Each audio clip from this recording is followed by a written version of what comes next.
mission accomplished. I guess give me an idea. What's the feeling like right now? Oh, this is unreal. I'm usually sitting on my phone or laptop watching the interviews you guys do with the guys up here. I started training when I was 6, and I started watching the UFC when I was around 10. And back in those days, were like the Tito, Randy, Chuck days. When it was just it was a little more ruthless. It wasn't as professional. It was a little crazy, and that's what I wanted to do. So to be up here as a real professional athlete now, contracted UFC fighter, like this is unbelievable. I was joking to my coach over there. I said, as a little kid, I was a Tito Ortiz fan. I said I beat up Chuck Liddell over 200 times in my basement on the punching bag, and now I'm a UFC fighter. This is unreal, man. It's a blessing, and I'm sure in a day or two it's really going to set in. Yeah. Knowing what a huge part of your life this has been, what was the feeling like ahead of time? Were there nerves? Yeah. The whole camp. Usually those 2 weeks out, you get those bubble guts here and there, and you think about the fight. And I always I go for runs or in my cardio, I think about the fight. And it was something I really couldn't do this camp because it made me so sick to think about. It was do or die. And I know I'm young and I'm 25, but I had a goal for myself to be in a big promotion by 25. I'll be 26 next month.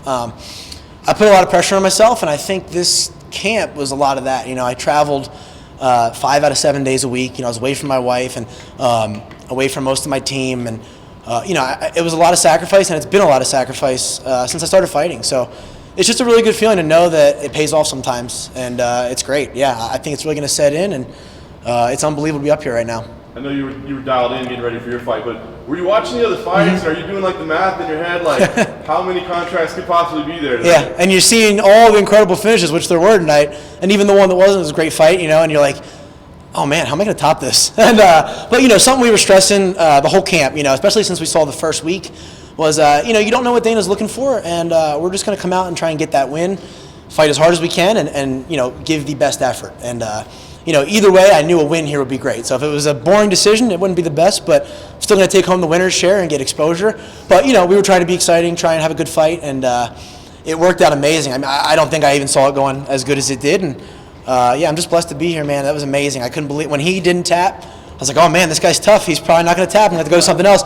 And then they lifted up his hand, and it just switched from, in the zone to like, oh, my gosh, don't cry up here, man. I was excited. So, yeah, it was awesome. That's awesome. Give us an idea what the next step will be for you. You're trying to get on a jersey card? Or? That's what I was saying. So there's a Newark card, August 3rd. That's a little too soon, I think. But there is, I think, November, Madison Square Garden. I'm a huge boxing fan, like old school boxing, and I'm a Jersey kid. So Madison Square Garden in November would be amazing, but I can't call the shots. Beggars can't be choosers. The UFC goes way cooler places than I've been fighting, so anywhere is going to be awesome, Joe, I watched some of your older footage, and chaining submission is nothing new to you. Even in an amateur fight, it looked like you almost did like a bomb flute or a reverse arm triangle. Tonight, you got the back mount into that really sick transition of the arm and guillotine. Something tells me, are there a lot of tricks that you have that we haven't seen yet? You look forward to maybe dusting off in the octagon? Yeah, I don't grapple with a whole lot of tricks. My coach, John Salter, if anybody's watched him, I'm sure you have. He's like the #1 contender in Bellator. He takes people down and mauls them, and in the past, my style really has been tricky. And, I moved to train with him because he has world-class wrestling and world-class top pressure. There's no room for error. And all of our guys at our gym like that, Salted Dog Jiu-Jitsu, they train like that. It's pressure. And I think that might have been something that was missing from me. It's a gap that's been filled. I don't want to be a guy with tricks. I want to put pressure. And if I can put the right pressure like tonight, the tricks will be there. So I think the two have really blended together. And I think I'll be a lot more dangerous coming out, especially showing that, I'm not just a jiu-jitsu guy that can't throw hands. I think my striking really set up everything tonight. Those first few shots I landed, I think he felt them and maybe started to check out a little bit. Joe, you mentioned you've been training since you were 6. Mm-hmm. What discipline did you start with, and who introduced it to you? I started Brazilian Jiu-Jitsu when I was 6. My brother started first, and then when I was old enough, I went to kindergarten and Jiu-Jitsu the same week. So it's all I've ever known, and the way my parents worked it was, we're going to pick something and do it. So if I wanted to play another sport, I would just take that season off from jiu-jitsu. But I loved it too much, and I started with a guy named John Hassett in New Jersey. He's the guy that put the black belt around my waist 2 years ago.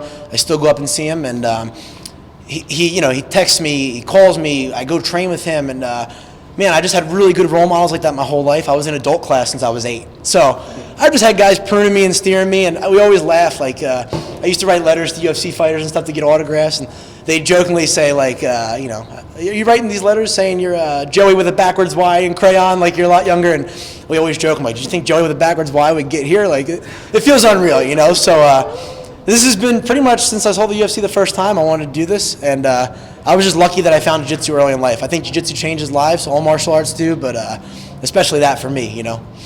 You mentioned the nerves. Was that amplified at all once you got into this building and saw the production that they were actually going to have you fight on?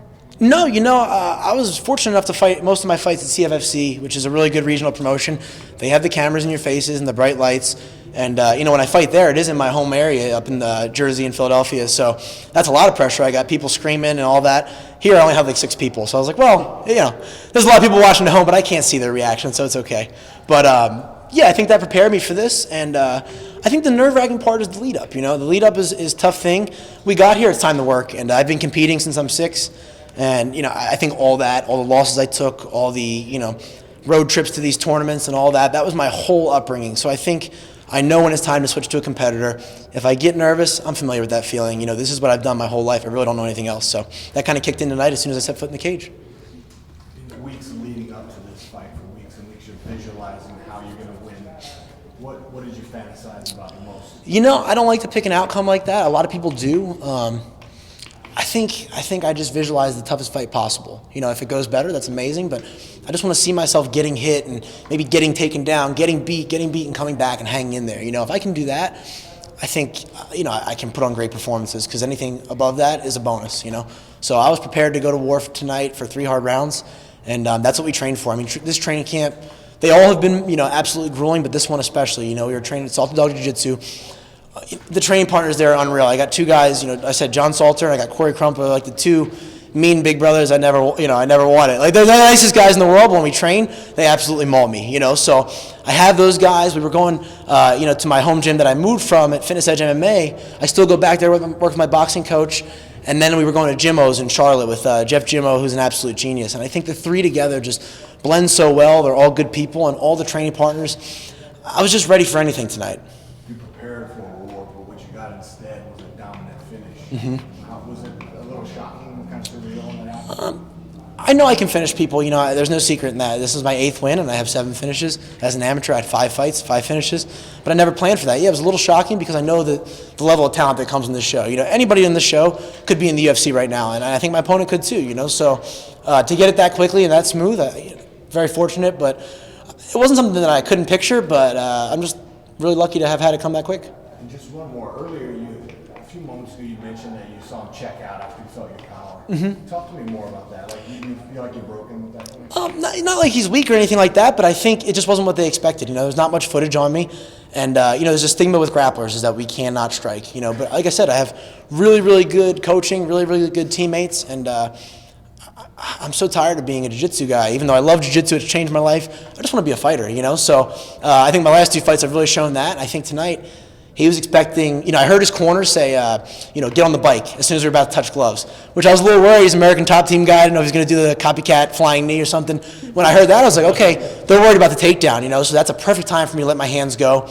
And, you know, fighting's all deception. When they're thinking striking, grapple, when they're thinking grappling, striking, at least that's how I dumb it down for myself. And that's what I was able to do. I knew I hit him a couple times. My game plan was to grapple, but, you know, I wanted to get him thinking about something else, so I think that kind of worked.